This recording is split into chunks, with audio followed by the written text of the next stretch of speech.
I went to Disneyland for the first time when I was 3 years old. I don't know for sure, but to my recollection, my first ride, or one of the first rides that I went on when we were there, was Star Tours. I was ruined, in a bad way, for every other ride after that, it seemed. I had a list of questions that I needed my parents to answer before I went on each ride after that. Do the seats move? Is it dark? Is it scary? Do you get wet? I added that last one after the River Rapids ride at Knott's Berry Farm. I say all that to say, unless spoilers are a big deal, it's helpful if you're going with someone who has anxiety about certain rides or small kids to watch ride-throughs of rides before you go, so that they know what to expect. You can't get the full sense of the ride sensations, but at least you can prepare for dark parts or props that can appear scary to kids, or just skip those rides altogether. If you have any physical injuries or disabilities or pregnancies, etc., read the warnings before you go on rides to make sure that they're safe for you. Physically speaking, the Matterhorn is one of the roughest rides on the body, especially for adults as we get older, and can apparently get injured doing such strenuous things such as sleeping and turning your head. I brace my hands on the seat in front of me, and I've never had any issues, but everyone is different. Space Mountain isn't too jerky, but it's completely in the dark, and you can't really see the track to anticipate how your body will move. Indiana Jones and Star Tours are a bit jerky, but not Matterhorn level jerky. If you're prone to motion sickness, Star Tours has that going for it as well. Tiana's Bayou Adventure, when it opens, will have one big drop and several smaller drops. Rise of the Resistance, spoiler alert, will have a drop sensation that's unexpected. You can watch ride-throughs of that to find out when it is if you want to prepare little ones or yourself. Finding Nemo subs isn't good for people who are claustrophobic, but you can ask to watch it in a special room that shows what the ride is without being in a submarine. There's a Sleeping Beauty Castle walkthrough. Did you know that? But it has a lot of stairs. They have a room where you can watch the experience from instead, much like Finding Nemo. Chip 'n Dale's Gadget Coaster is a great introductory roller coaster for little ones. At DCA, Guardians of the Galaxy has a lot of drops and it goes up and down. I told my 8-year-old the first time he rode it that he has to go more than once on our trip because the first time can be terrifying if you don't know what to expect, but then it gets more fun each time you ride it. The Incredicoaster has a very fast launch, and it's the same as Guardians in the sense that it can be intense the first time, but it gets more fun each time you ride it. It also has a loop and can also cause nausea if you're prone to that. Grizzly River Run has a bear growling in a cave, and also has a couple of drops and some rapids. Soarin' can give you a weird sensation since you're supposed to be flying. It could cause motion sickness as well. If you're traveling with kids, make sure that they're tall enough before you go. If you look on the app, each ride says height requirements. Don't cheat. Sometimes people buy products online that can help your kid be taller, like shoe inserts. Don't do that. The height requirements are for the safety of your child. If your kid is right at the minimum height, there is a risk that they might not be tall enough when you get there.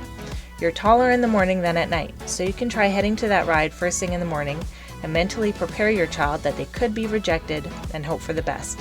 But just keep in mind that cast members are trying to keep your child safe, so don't get upset at them. Just try to prepare expectations before, no matter what the circumstance is, so that there isn't disappointment. You can also use Ride or Switch for any rides that your child isn't tall enough for, or that might be too scary for, or that they just have no desire to go on. Simply tell the cast member at the entrance that you'd like a Ride or Switch pass, and then one adult stays with the children, or child, while the other goes in line and rides the ride.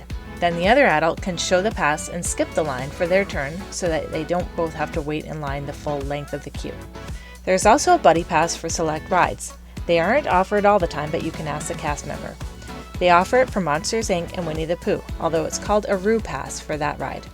Ask the cast member at the entrance to the ride if they're being offered at that time. It's for smaller groups of 1 to 2 people. However, if you have 2 adults with 2 kids, for example, you can split up into 2 groups. It basically allows them to fill in ride vehicles that have an extra 2 spots available. It can be helpful to save time, but you miss the theming of the main queue. It's worth a shot though if you don't have Lightning Lane Multipass. Some rides offer single rider. At DCA, this includes Soarin' Around the World, Radiator Springs Racers, Goofy's Sky School, Grizzly River Run, the Incredicoaster, and Web Slingers. At Disneyland, these rides include the Matterhorn Bobsleds, Space Mountain, and Millennium Falcon Smuggler's Run. This is to fill in rows for rides that they can't fill in with the people from the regular queue.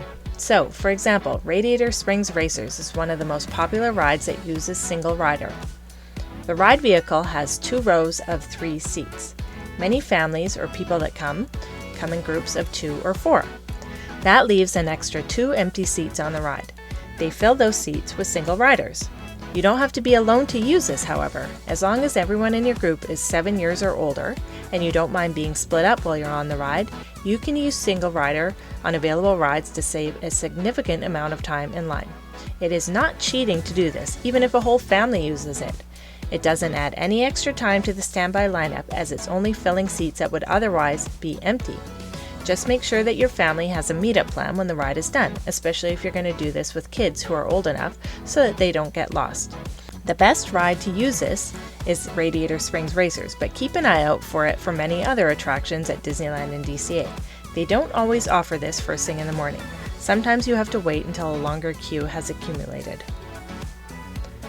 SoCal Disney Dad recently did a video on this in August or September 2024, and it's worth watching as he goes through which rides it's worth it to use it on, like Radiator Springs Racers, and which ones maybe it's not so worth it, like Soarin'. So definitely check that video out.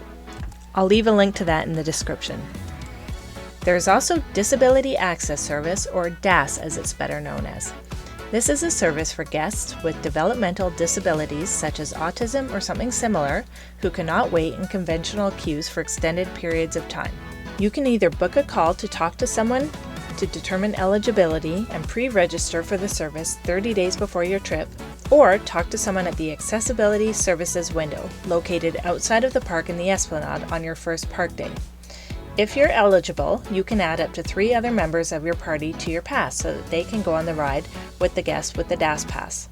DAS passes are valid for the length of the ticket or 120 days, whichever is shorter. There are also services for guests with mobility issues. Wheelchair and ECV rentals are available to the right of the park entrance before you enter the park. There are also various options available for people with mobility issues that have an ECV or wheelchair that can't fit into the standard queue. If this is the case, speak to the cast member at the attraction you wish to go on, and they will advise you on a return time to come to the attraction at the secondary entrance location for that ride. This only applies to certain rides at Disneyland. DCA rides are newer and therefore are more accessible than some older Disneyland attractions. I'll put links in the description from the Disneyland website for more information on DAS and other accessibility services. Next up in this series, Disney Entertainment and Characters. So much fun, you won't want to miss this one. And if this is too much to remember, grab a copy of my ebook when it's released this fall. It's been delayed from September because the series has taken me much longer to make than I anticipated. Anyway, the book is packed with everything you'll learn from these videos, plus extra secrets, tips, and some Disney history to make your trip even more magical. Thanks for watching. Please like and subscribe, and we'll see you in the next one.